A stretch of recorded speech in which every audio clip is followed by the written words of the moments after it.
Só recapitulando, capítulo 1, a gente começou a ler ali, explicar que o apóstolo Paulo está dizendo o seguinte: ele está falando dos gentios. Quem são os gentios? Todos aqueles que ainda não foram iluminados pela palavra de Deus, que ainda não se tornaram o povo de Deus. Então eles são gentios, eles não são judeus, né? Então é um povo que não era judeu, então era um povo gentil. Hoje, na nossa linguagem, gentil seria aquele que não conhece a palavra de Deus, mas essa era a figura, o gentil era aquele que não era judeu.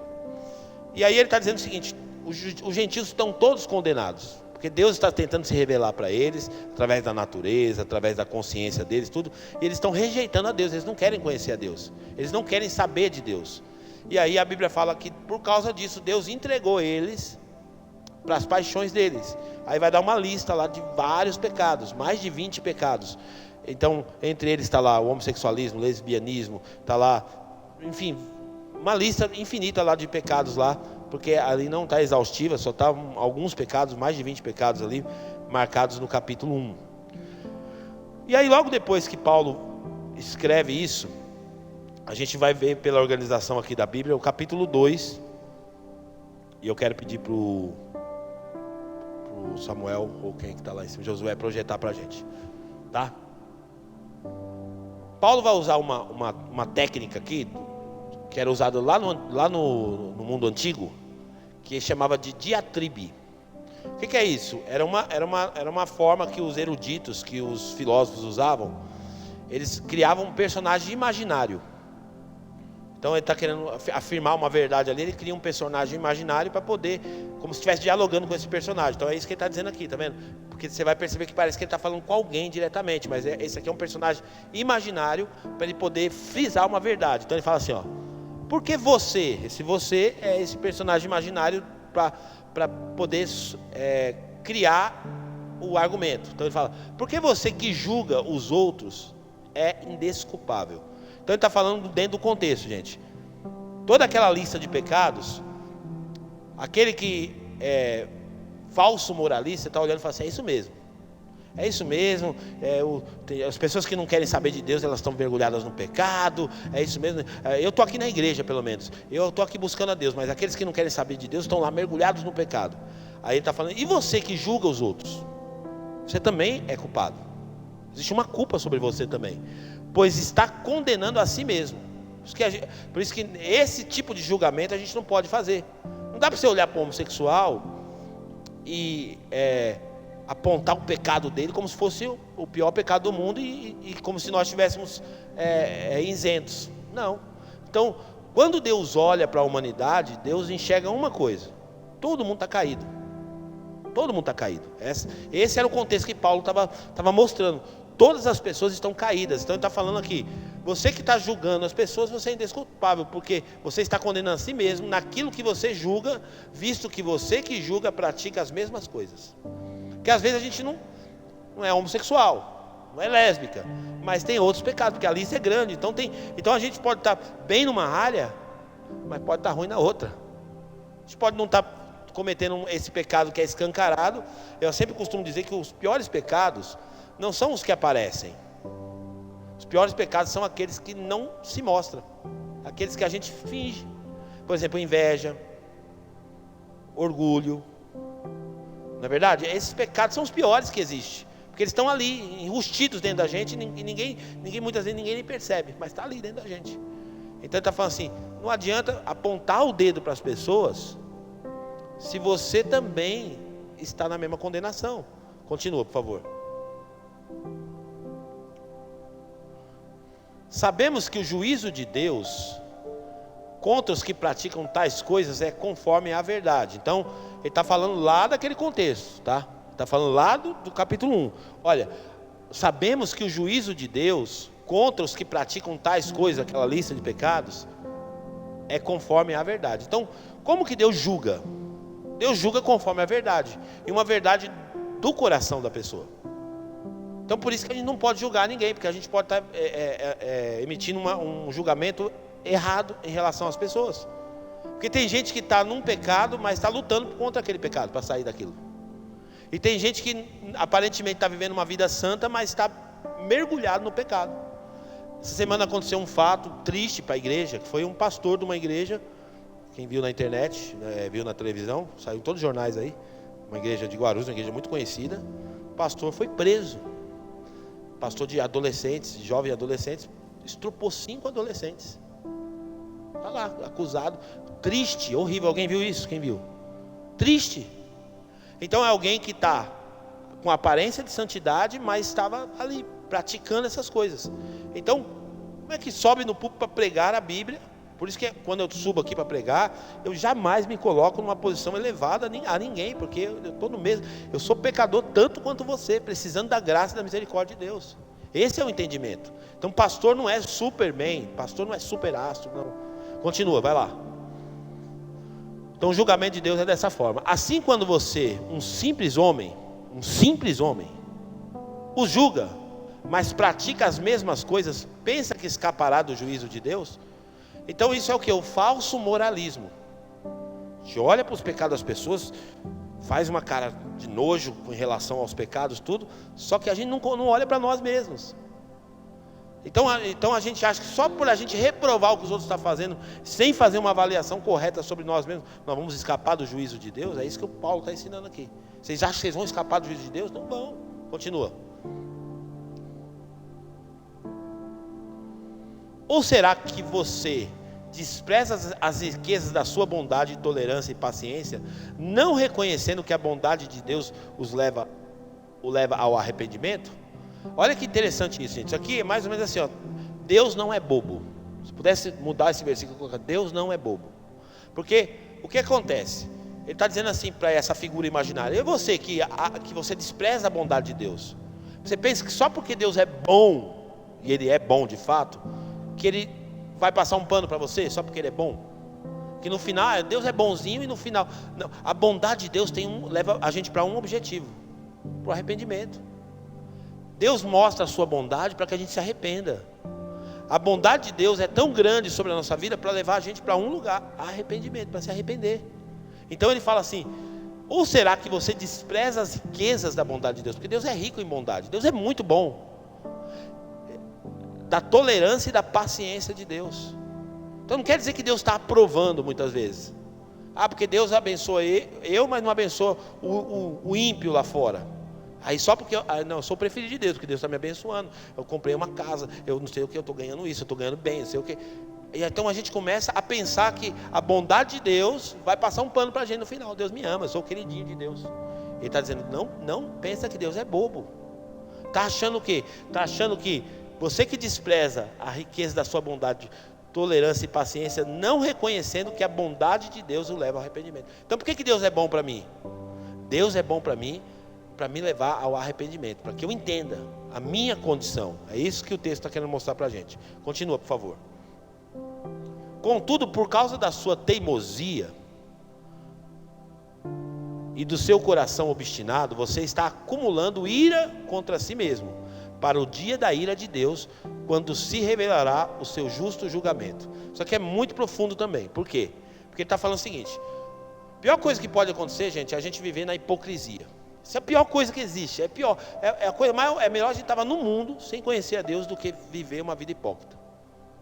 Então ele está falando assim, ó: contudo, por causa da sua teimosia e do seu coração obstinado, você está acumulando ira contra si mesmo. Porque nós falamos lá no capítulo 1, Deus está irado.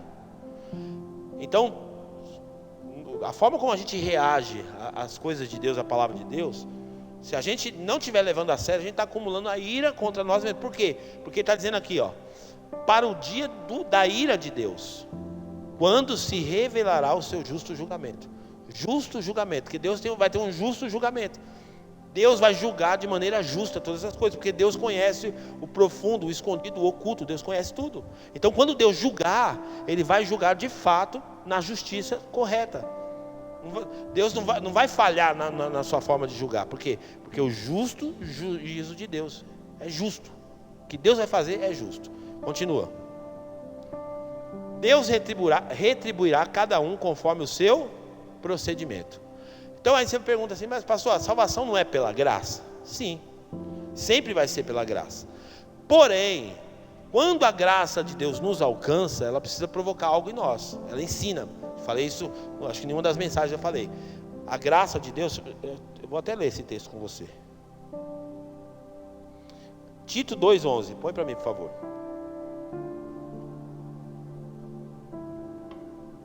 Só para trazer esse equilíbrio sobre a doutrina da graça, que é muito importante isso. Ele fala assim, ó, porque a graça de Deus se manifestou salvadora a todos os homens. Então, todos os homens serão salvos pela graça de Deus. Só que essa graça vai fazer o quê? O que ela faz? Vai lá. Ela nos ensina.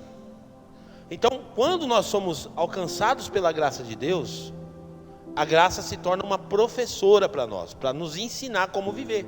Então ela nos ensina a renunciar à impiedade, às paixões mundanas e a viver de maneira sensata, justa, piedosa nesta era presente. Então é para isso que serve a graça de Deus. A graça de Deus não é para virar uma bagunça. Você vai ver depois isso lá em Romanos ainda, lá no capítulo 6 ele fala assim, então quer dizer que se eu pecar, quanto mais eu pecar, mais a graça de Deus vai vir? Não, onde abundou o pecado, superabundou a graça, tal. Nós vamos chegar nesse capítulo ainda.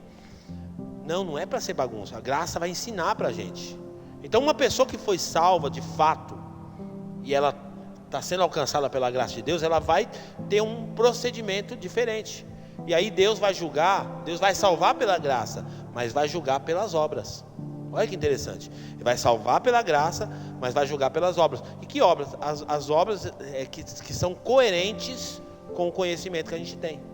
Porque uma pessoa que sabe o que tem que fazer e não faz, ela vai ser julgada por isso. Ela aprendeu o que tem que ser feito. Ela aprendeu como fazer para agradar a Deus. Ela aprendeu a viver da forma que Deus quer. Por isso que ele fala assim, ó, ela nos ensina a renunciar às paixões mundanas e a viver de maneira sensata, justa e piedosa nessa era presente. Volta lá de novo para Romanos, por favor, Jô.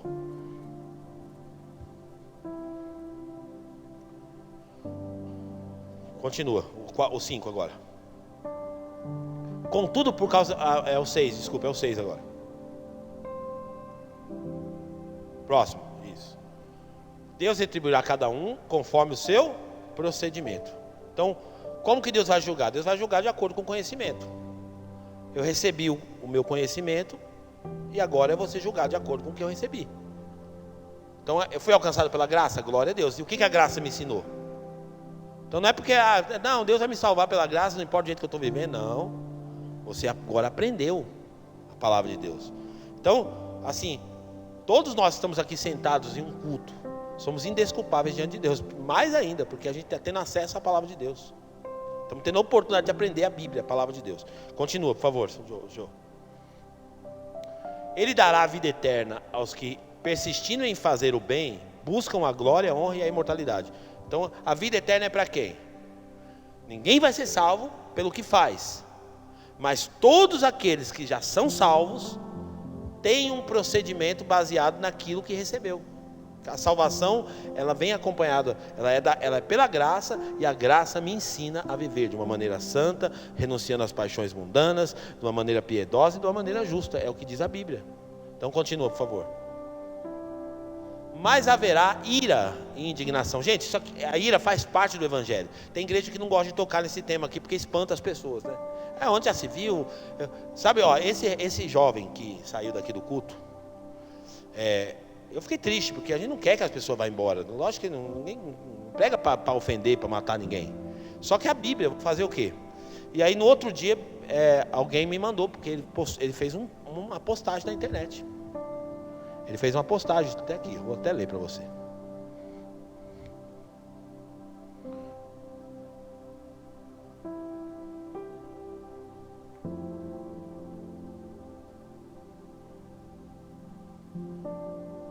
Ele falou assim, igreja evangélica é uma instituição homofóbica. A igreja evangélica é uma instituição homofóbica. E na minha fala não teve homofobia nenhuma. Isso é algo absurdo. O pastor simplesmente desqualifica seres humanos, chega a ser nojento. Hoje, infelizmente, tive que ouvir esse tipo de discriminação da boca de um pastor. Mas me levantei e deixei a igreja evangélica. Tem falas que é melhor nem ouvir. Isso não muda minha fé, e muito menos minha orientação sexual. Para mim, pregação é quando se expõe a palavra de Deus, quando se convida as pessoas a refletirem sobre a vida de Jesus e seus ensinos bíblicos. Então a expectativa que ele tem da Bíblia é essa. Então querem ouvir só o paz e amor de Jesus. Só que a ira de Deus faz parte do bojo do Evangelho, está dentro do Evangelho. Então, antes de dar boa notícia para as pessoas, é o que muitas igrejas estão errando. A gente foca na mensagem, na boa notícia, no amor de Deus. Só que antes de dar a boa notícia, a gente tem que dar a má notícia. Não tem como você dar a boa notícia sem dar a má. Então, Jesus quer te salvar, mas me salvar do quê? Então, a má notícia é: Jesus quer salvar você da ira de Deus. Então, quando Deus manifestar a sua ira, Ele vai realmente se posicionar dessa forma, como um justo juiz. Então, mas haverá ira e indignação para os que são egoístas e que rejeitam a verdade e seguem a injustiça. Então, eu preciso saber isso para depois saber da boa notícia do Evangelho. Que Jesus quer salvar a minha vida disso, me salvar da ira de Deus. Continua, por favor. Haverá tribulação e angústia para todo ser humano que pratica o mal, primeiro para o judeu e depois para o grego. Então haverá tribulação e angústia para todo ser humano que pratica o mal. Então, vocês vão entender daqui a pouquinho aonde que Paulo quer chegar. Vai lá, continua, por favor. Mas glória e honra e paz para todo que pratica o bem, primeiro para o judeu, depois para o grego. Então, aqui não se trata de ser salvo pelo que faz, mas todo aquele que já foi salvo tem um procedimento diferente. Então, eu não faço o bem para ser salvo. Eu sou salvo e por isso faço o bem. Deu para entender? Eu não faço o bem para me ser salvo. Então, eu não faço o bem, eu vou fazer o bem certinho aqui, porque aí Deus vai se agradar de mim. Não. Só tem um jeito de agradar a Deus. A Bíblia fala assim: sem fé é impossível agradar a Deus. Então, eu preciso ter fé na obra de Jesus para poder agradar a Deus. Agora, uma vez que eu fui alcançado pela graça de Deus, meu procedimento muda, e por isso que eu vou ser julgado pelo meu procedimento. Continua. Pois em Deus não há parcialidade. Deus não é parcial, Deus não vai fazer média. Ah, não, Deus vai tratar o evangélico de um jeito, vai tratar... Não, evangélico não quer dizer nada. Ser evangélico não quer dizer absolutamente nada. Então Deus não vai tratar com parcialidade. Ele vai ser o justo juiz. E Ele vai ser pontual no seu juízo, na maneira de julgar. Continua, por favor. Todo aquele que pecar sem a lei... Então agora ele vai colocar os dois grupos, gentios e judeus agora. Todo aquele que pecar sem a lei... Porque para nós, gentios, nós não somos liderados pela lei. Então todo aquele que pecar sem a lei também perecerá. O que significa isso? Que mesmo apesar de nós não termos o mesmo procedimento dos judeus em relação à lei, nós temos aquilo que ele falou lá no capítulo 1. Nós temos uma consciência e nós temos a manifestação de Deus revelada na criação. Ou seja, não adianta a gente pecar e falar assim: eu não sabia. Não vai ter essa desculpa diante de Deus. Por isso que ele fala: todos são indesculpáveis. Não tem como escapar. Essa desculpinha não vai colar com Deus. Pode colar com a nossa mãe, pode colar com o nosso pai, né? Às vezes o pai chega para corrigir: eu não sabia, eu não sabia disso. Pode colar lá no seu trabalho, mas com Deus não vai colar. Por quê? Porque ele está dizendo assim, todos que pecarem sem a lei vai perecer. E todo aquele que pecar sob a lei, pela lei será julgado. Ou seja, tá bom, eu tenho a lei de Deus aqui, estou obedecendo a lei de Deus. Então, pelo que você conhece dessa lei, você vai ser julgado. Então não tem escapatória para ninguém. Paulo está mais ou menos afunilando as coisas. Continua. Porque não são os que ouvem. Olha lá, ele vai quebrar a hipocrisia aqui, Não são os que ouvem a lei que são justos aos olhos de Deus, mas os que obedecem à lei, estes serão declarados justos. Então, ou seja, o evangelho não é o que eu falo, mas é o que eu faço. Está entendendo? O evangelho não é uma narrativa. O evangelho é um procedimento. Então, não é só o fato de eu estar aqui sentadinho na igreja, fazendo a minha parte. Porque quem tem essa cultura, muitas vezes a gente aprendeu isso, veio do catolicismo. O cara tinha aquele santo temor de ir na missa no domingo, como eu também tinha. Vou na missa no domingo, e depois saía da missa, ia para o bar beber, ia encontrar amante. Então ele queria amenizar a sua consciência. Eu vou lá na missa, vou fazer a minha parte espiritual, religiosa, e depois vou viver a minha vida. Então ele está dizendo o seguinte: não é o fato de você estar num ambiente religioso escutando que vai te tornar justo. Não é isso. Então, vou ler novamente. Porque não são os que ouvem a lei que são justos aos olhos de Deus, mas os que obedecem, que vivem uma vida baseada. Não pode haver incoerência no nosso estilo de viver. Estes serão declarados justos. 14. De fato, quando os gentios, lembra que eu falei que está fazendo divisão?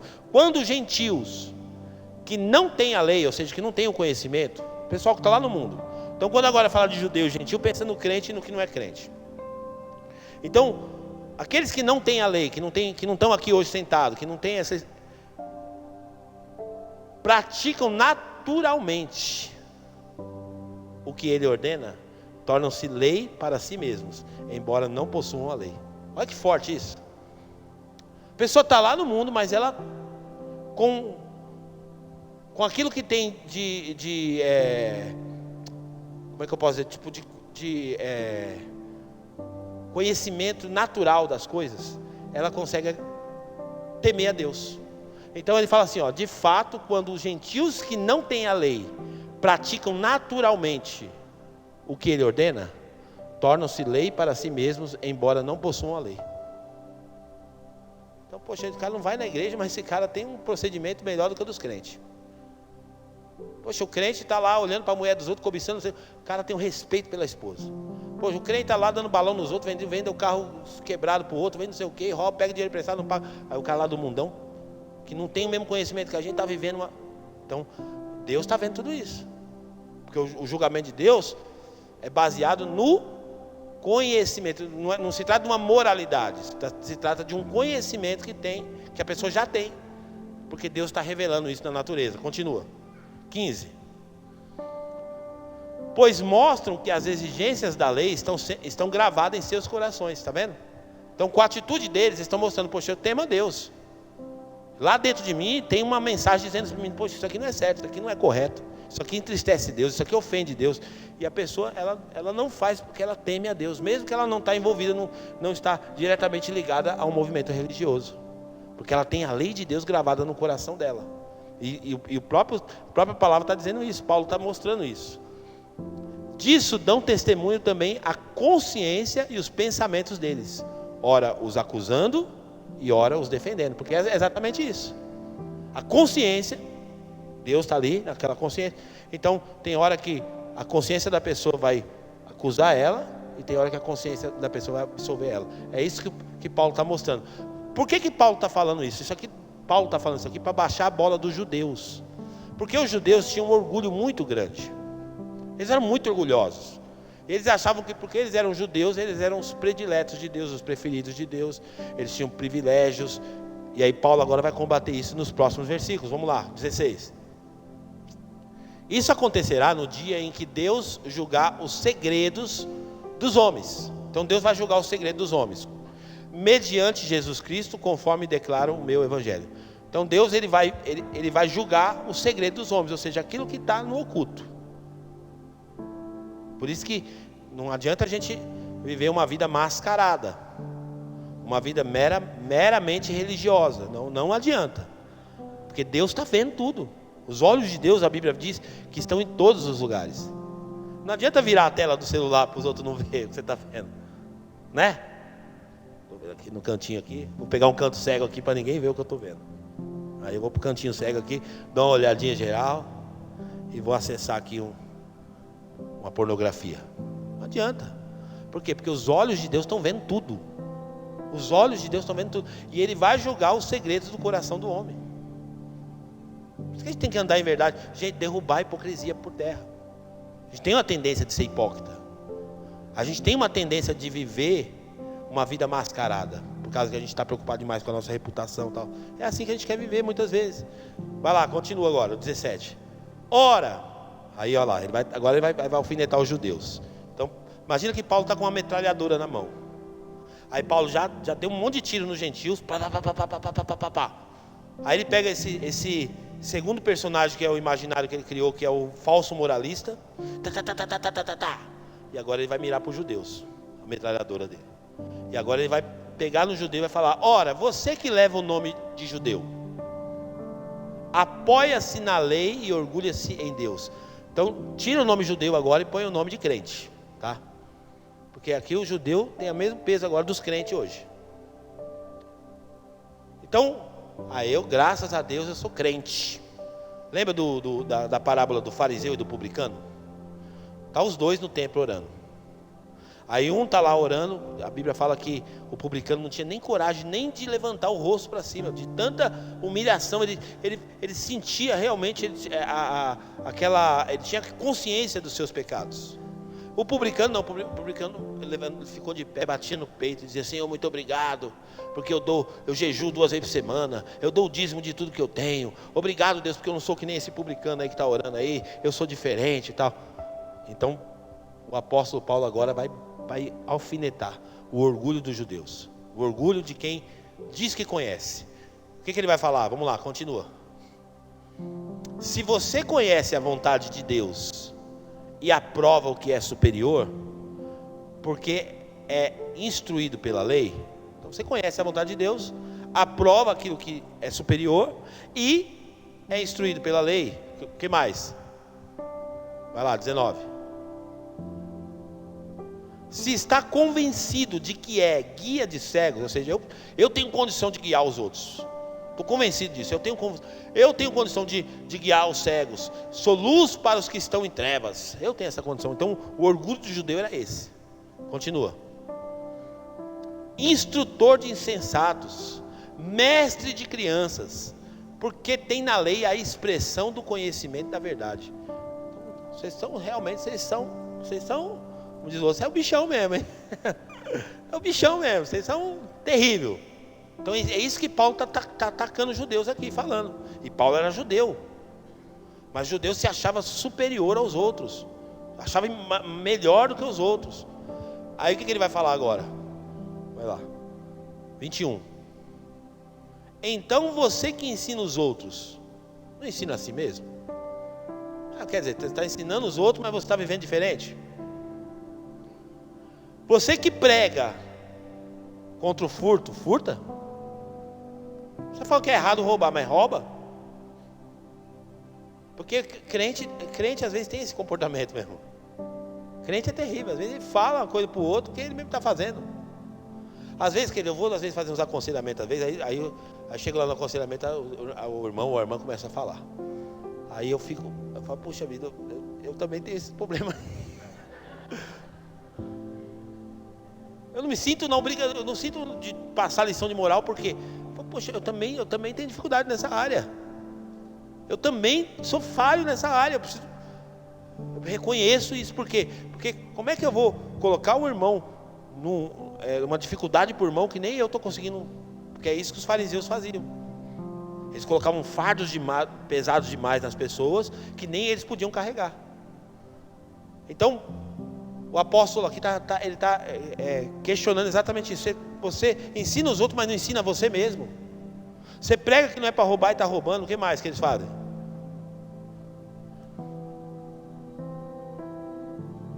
É esse mesmo o versículo? O 10, volta para o 10 lá. Isso, obrigado. Não, é 2, gente. Aleluia!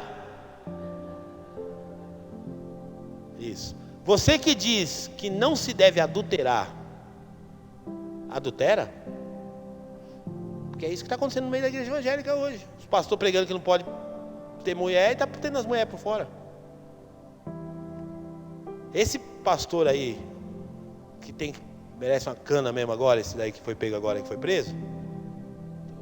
Depois tem um vídeo na internet dele, ele fala assim, eu vi uma pregação dele lá, pegaram um trecho e colocaram lá. Ele fala assim: se alguém mexesse com a sua filha, o que você faria? Vagabundo, ele que estava mexendo com a filha dos outros. Você está entendendo? Então, gente, é muito sério isso. Gente, a pior coisa que pode acontecer é a gente viver uma vida hipócrita. Deus tenha misericórdia de nós. Você que diz que não se deve adulterar, adultera. Você que detesta os ídolos, rouba-lhes o templo. Então Paulo está alfinetando mesmo, continua. 23. Você que se orgulha na lei, desonra a Deus desobedecendo a lei? Tem um orgulho na Bíblia, porque a Bíblia diz, porque a Bíblia diz, porque a Bíblia diz, porque a Bíblia não sei o quê, porque a Bíblia... Desonra. Então Paulo está alfinetando pesado mesmo com os judeus. Continua.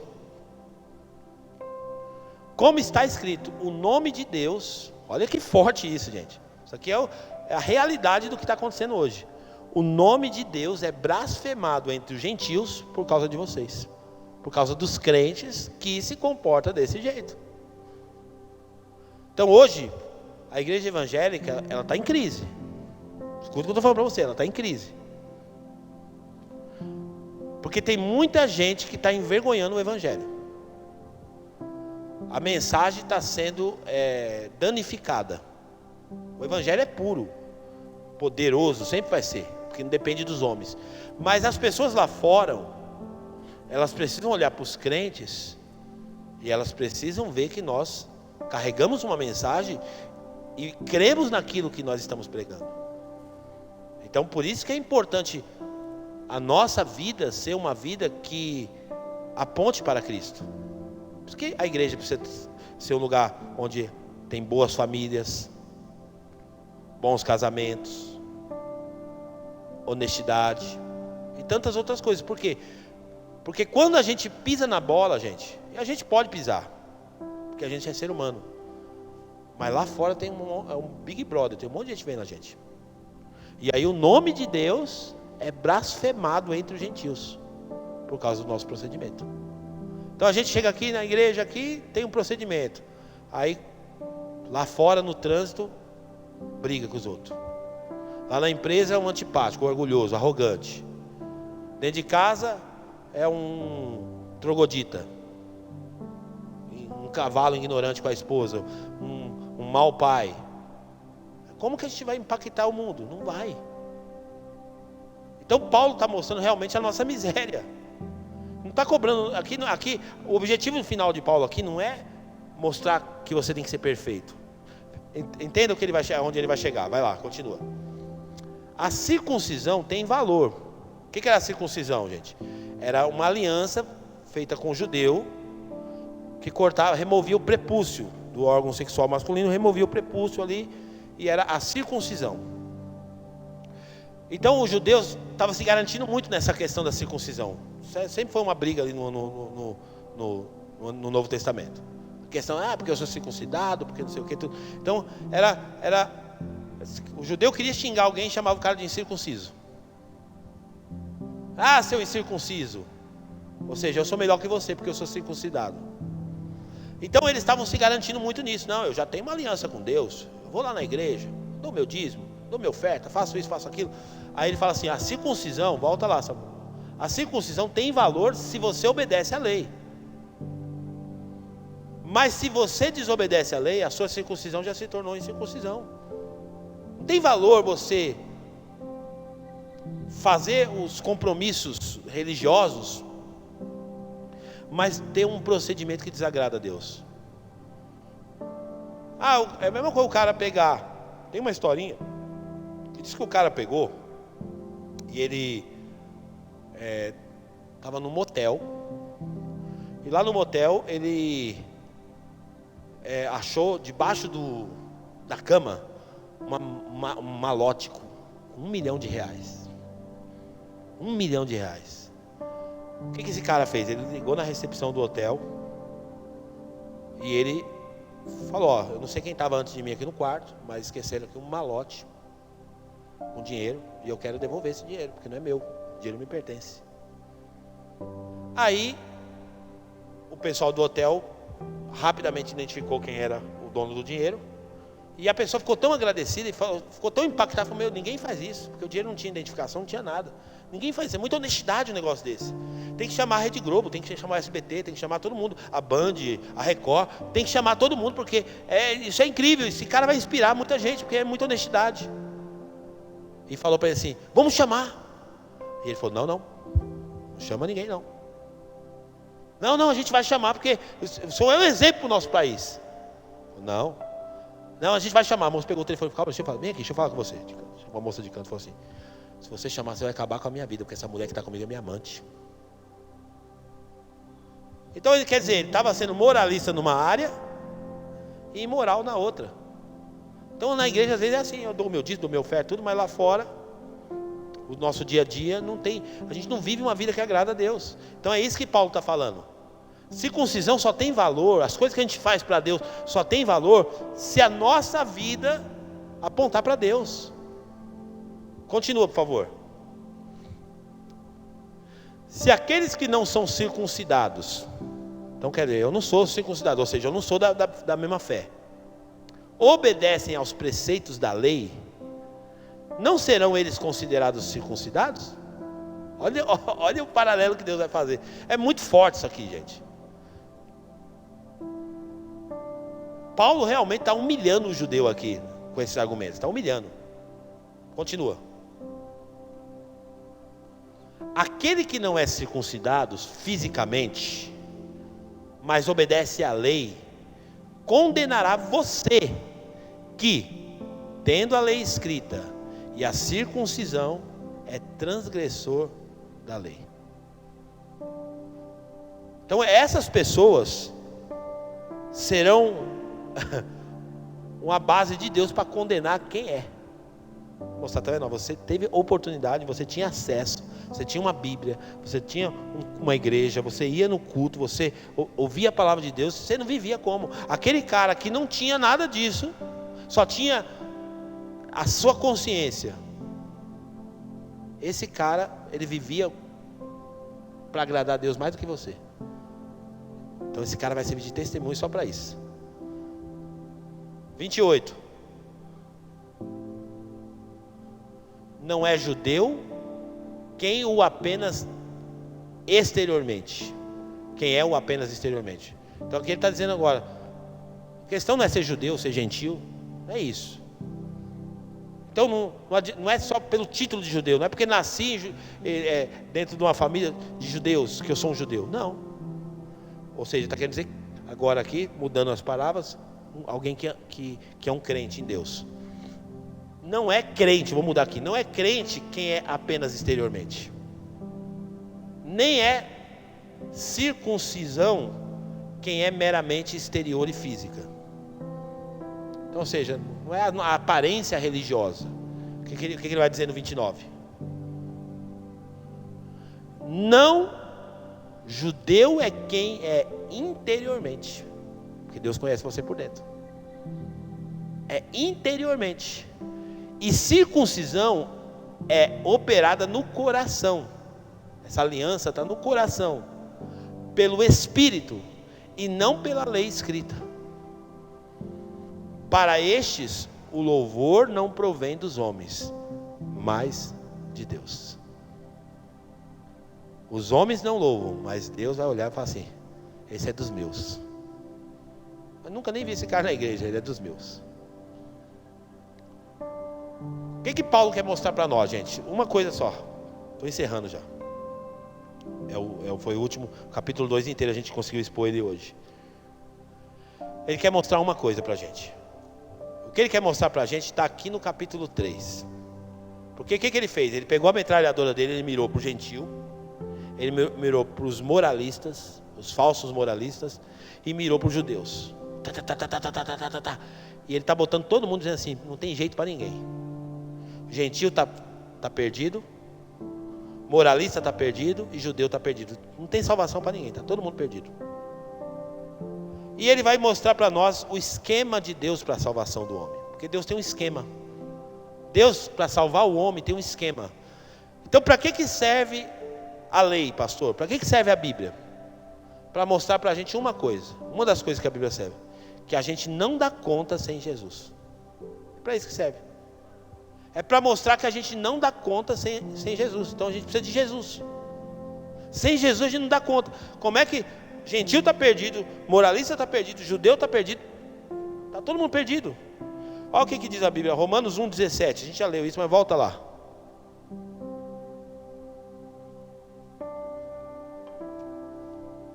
O esquema de salvação de Deus está revelado nas Escrituras. Ele fala assim, ó, porque no Evangelho é revelada a justiça de Deus. Então, essas verdades aqui não é para te tornar alguém sem saída para você. Ai meu Deus, e agora? Isso aqui é para mostrar uma coisa para você. Que a justiça de Deus é revelada aqui no Evangelho, na pregação da palavra. Uma justiça que do princípio ao fim é pela fé, como está escrito. O justo viverá pela fé. Então essa justiça de Deus, ela é revelada no Evangelho. E é uma justiça que do princípio ao fim é pela fé. Ou seja, se não for pela fé, todas as obras que os homens fazem são trapos de imundícia. A justiça própria que a gente tem não pode nos salvar. A gente tem que confiar em Jesus, porque o objetivo de Paulo ao escrever Romanos é que você olhasse para a carta e você falasse assim, realmente, a minha condição aqui é de um pecador. Olha só, eu vou ler com você esse texto, importante demais. Romanos 3.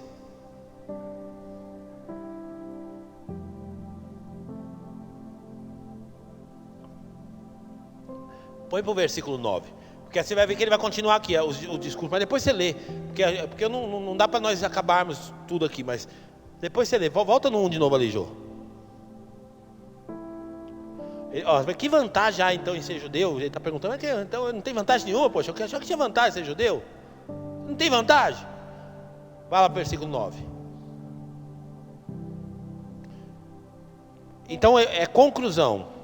A conclusão, o que Paulo quer mostrar para gentil, para judeu e para moralista? Que concluiremos então? Qual que é a conclusão disso então? Estamos em posição de vantagem?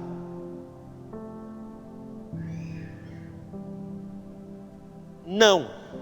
Já demonstramos que tanto judeus quanto gentios estão debaixo do pecado. Então não tem ninguém melhor que ninguém. Nem judeu e nem gentio. Está todo mundo debaixo do pecado. Essa é a conclusão. Continua. Como está escrito, não há nenhum justo. Então ninguém, por mais bom que seja, vai ser considerado justo.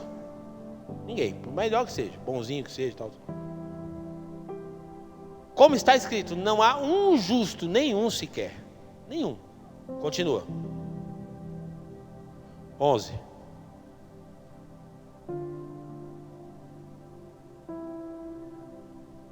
Não há ninguém que entenda, ninguém que busque a Deus. Não tem ninguém, está todo mundo lascado. 12.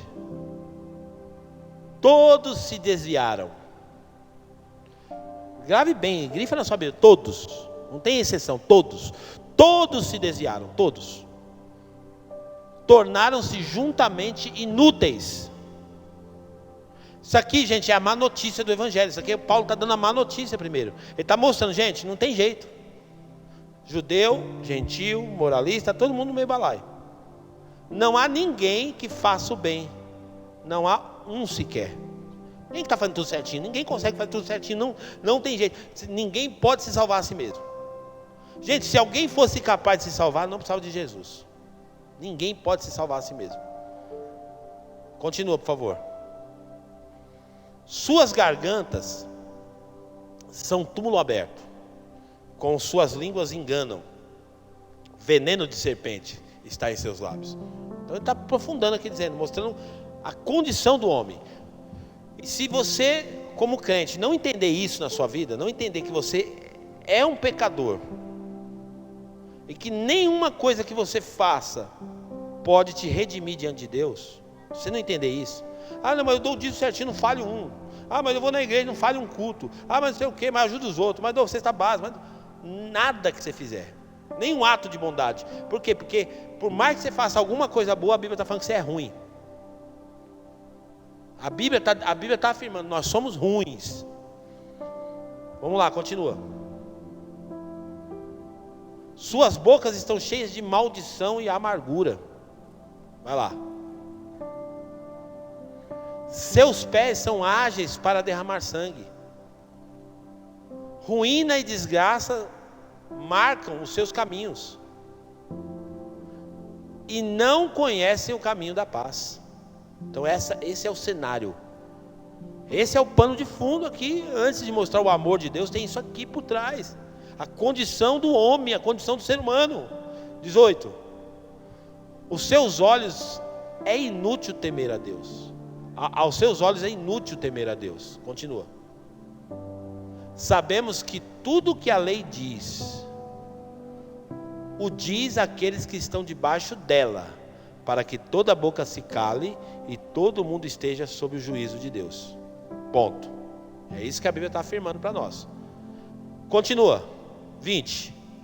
Portanto, ninguém será declarado justo diante dele, baseando-se, olha que forte isso. Ninguém vai ser declarado justo diante dele, baseando-se na obediência da lei. Pois é mediante a lei que nos tornamos plenamente conscientes do pecado. Então, para que serve a lei, pastor? É exatamente isso aqui, ó. Esse texto é muito importante. É mediante a lei que nos tornamos plenamente conscientes do pecado.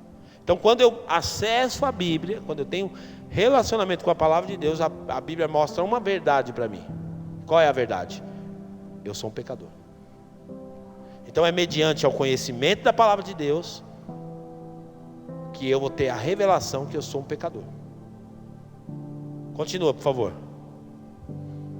Mas agora se manifestou uma justiça que provém de Deus. Agora Paulo vai começar a dar a boa notícia. Agora se manifestou uma justiça que provém de Deus, independente da lei, da qual testemunharam a lei e os profetas.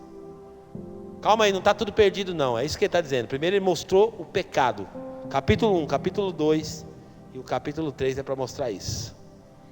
Olha, todos pecaram. Mas agora, calma aí. Mas agora se manifestou uma justiça que não provém dos homens. Continua, por favor. Justiça de Deus mediante a fé em Jesus Cristo, para todos os que creem, não há distinção. Todos que creem agora terão acesso a isso. Então agora a salvação é o resultado. Quando eu olho para mim mesmo, eu falo, poxa, eu não posso ser salvo, sou ruim, tanta maldade, não tem nada bom em mim.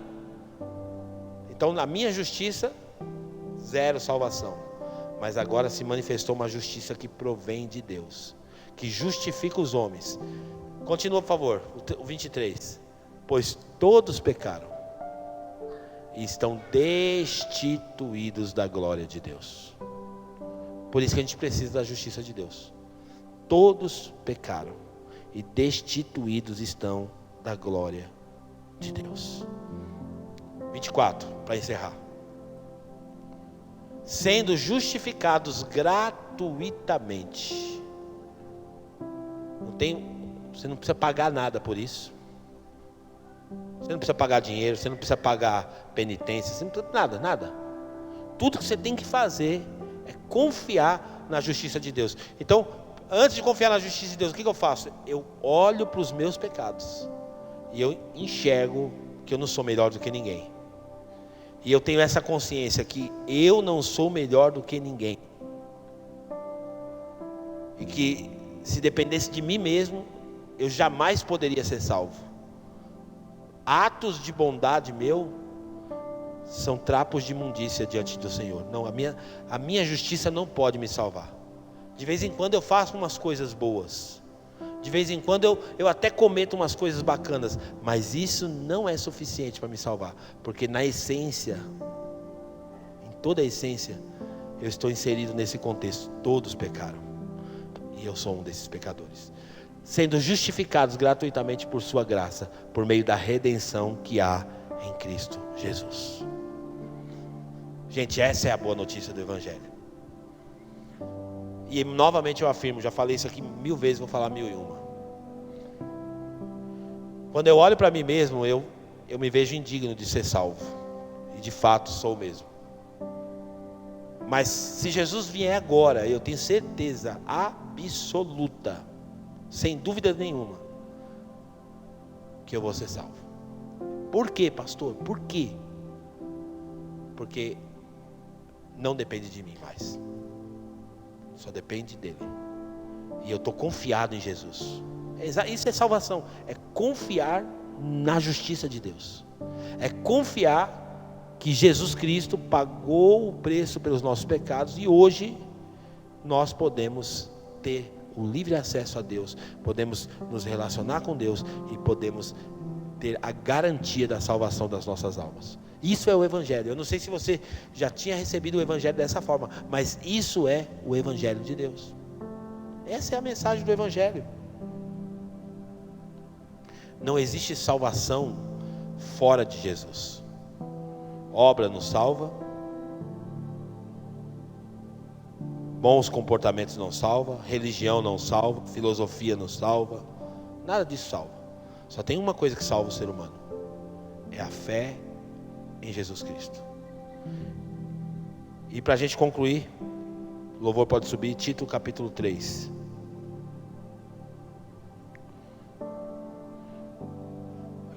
Volta no 2 lá, 2:11 primeiro. Tito 2:11. Olha que forte. Porque a graça de Deus, a gente já leu isso aqui, mas a graça de Deus se manifestou salvador a todos os homens. Por isso que a Bíblia mostra bem claro, gente. Não foi você que procurou Deus, sabia? Foi eu que procurei Deus. Não foi Deus que te encontrou. Foi Ele que te atraiu. A iniciativa sempre foi de Deus. Na religião a gente aprende que nós temos que fazer um monte de coisa para buscar Deus, né? Então sempre é uma atitude aqui de baixo para cima. Eu quero buscar Deus, eu vou fazer coisas boas, vou dar meu dízimo, vou dar minha oferta porque eu quero Deus, eu vou não sei o quê. É assim que a gente vai aprendendo. Só que se a gente entende a Bíblia, a gente vai entender que não tem a ver com isso, a manifestação de Deus, mas tem a ver com João 3,16. Deus amou o mundo de tal maneira que deu o seu Filho. Então começou de cima para baixo. É o religai. A palavra religião significa religai. É a reconciliação, a conexão do homem com Deus. Deus procurou os homens. Deus ainda procura os homens. Deus ama os homens. Não despreze a palavra de Deus, não despreze as coisas de Deus, porque Deus ama os homens e procura os homens para um relacionamento. Não se iluda. É assim que funciona. Essa é a dinâmica da vida cristã. Continua, por favor, aqui. Ela nos ensina a renunciar à impiedade, às paixões mundanas e a viver de maneira sensata, justa, piedosa nesta era presente. Continua. Enquanto aguardamos a bendita esperança, que é assim que os crentes vivem. Salvo pela graça, aprendendo a viver uma vida que agrada a Deus e aguardando a bendita esperança. Que bendita esperança é essa, pastor? A gloriosa manifestação do nosso grande Deus e Salvador, Jesus Cristo. É assim que a gente vive esperando Jesus, vivendo uma vida que agrada a Ele, salvo pela graça. Se você pudesse resumir, é Tito. Pula lá para o capítulo 3, versículo 3 agora. Vamos ficar de pé, pode ficar de pé.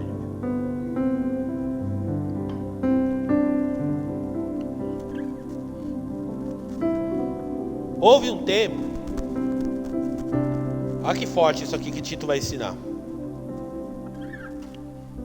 Houve um tempo em que nós também éramos insensatos e desobedientes, Vivíamos enganados e escravizados por toda espécie de paixões e prazeres. Vivíamos na maldade e na inveja, sendo detestáveis e odiando uns aos outros. Continua. Mas quando se manifestaram a bondade e o amor pelos homens da parte de Deus, nosso Salvador. Uau! Nossa vida era assim, mas Deus manifestou a bondade e o amor dele. A bondade e o amor de Deus se manifestou por todos os homens. Continua. Não por causa dos atos de justiça, não é por causa do que a gente faz, gente. Olha que forte isso. Não é porque o texto está mostrando, não é pelos atos de justiça que nós praticamos. Ai, Deus ficou tão feliz comigo hoje. Deus não pode ficar mais feliz do que Ele já está com você. Não existe nada que você possa fazer que possa deixar Deus mais feliz do que Ele já está. Ele sabe tudo sobre o seu respeito já. Ah não, hoje eu fiz um negócio lá na igreja lá que eu tenho certeza que eu botei um sorriso no rosto de Deus. Não sabe de nada, inocente. Então não é o seu ato de justiça, não é o que você faz de bom que manifesta a bondade de Deus. Mas devido à sua misericórdia, Ele nos salvou pelo lavar regenerador e renovador do Espírito Santo. Salvação é esse resultado. Continua. Que Ele derramou sobre nós generosamente por meio de Jesus Cristo, nosso Salvador. 7. Ele o fez a fim de que, justificados por sua graça, nos tornemos seus herdeiros, tendo a esperança da vida eterna. Deixa eu falar uma coisa para você. Hoje é dia de ceia. Nós vamos participar agora. Por muito tempo na igreja cristã foi ensinado entre os crentes que a ceia era um mérito. Por isso que tinha gente que participava e outros não. E a sensação que dava era o seguinte: quem pode participar da ceia? Aquele que fez tudo certinho, aquele que está em dia com Deus, né? Dou meu dízimo, não falto no culto, não roubo, não falo palavrão, eu sou digno de participar da ceia. Foi assim que a gente aprendeu a nossa vida toda, que só podia participar da ceia quem era melhor que o outro. Então no culto da ceia sempre tinha dois grupos, os melhores e os piores. E eu lembro que dos púlpitos da igreja saía uma palavra de condenação. E eu lembro que era muito frustrante isso, porque na hora da ceia o pastor falava aquela palavra tão acusatória, que aí vários irmãos sentavam, ficavam lá de cabeça baixa, outros irmãos com cálice na mão olhando. Foi eu? Esse mês eu tô legal com Deus. E quando a gente se sente que não tá bom, aí a ceia passa perto da gente. O que a gente faz pra ceia?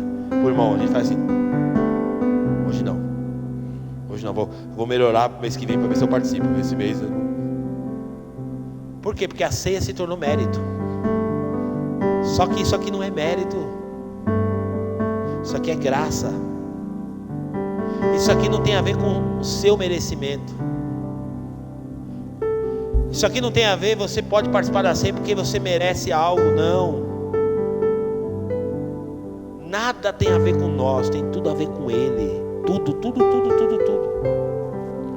Então nós vamos participar da ceia agora. Eu quero pedir para os diáconos se posicionarem.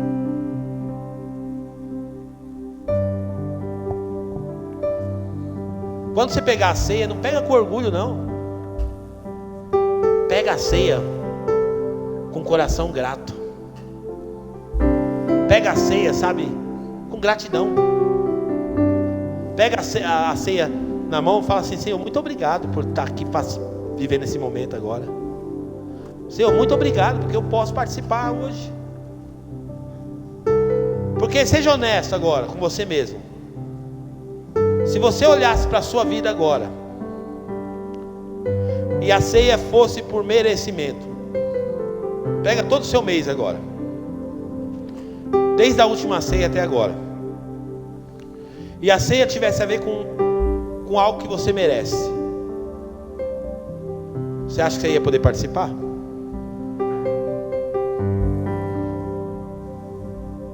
Sabe o que eu ia fazer agora? Se fosse isso, eu ia falar assim pro diácono: pode tampar aí, ninguém participa, nem eu. Tampa tudo, esconde isso aí. Pô, vamos tentar ver se o mês que vem a gente melhora um pouquinho, para ver se a gente ganha uns pontinhos com Deus. Entenda de uma vez por todas: é a graça de Deus que nos alcança, que nos justifica. Agora, grave isso no seu coração, não se acomode nisso.